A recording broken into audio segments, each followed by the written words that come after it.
కేఫుల్లో దాబాల్లో 5 star హోటల్లో ఎక్కడైనా దొరికేది ఏంటి?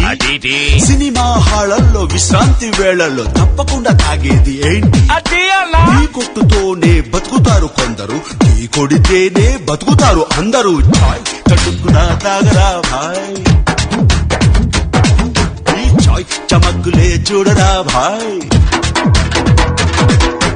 చాయ్ చటుక్కున తాగరా భాయ్, ఈ చాయ్ చమక్కులే చూడరా భాయ్. ఏ చాయ్ ఖరీదులో చీపురా భాయ్, ఈ చాయ్ ఖుషీలనే చూపురా భాయ్. ఏ చాయ్ గరీబుకి విందురా భాయ్, ఈ చాయ్ నవాబుకి బంధువేనోయ్. ఏ చాయ్ మనస్సుకి మందురా భాయ్, ఈ చాయ్ గళాసుకి జే జే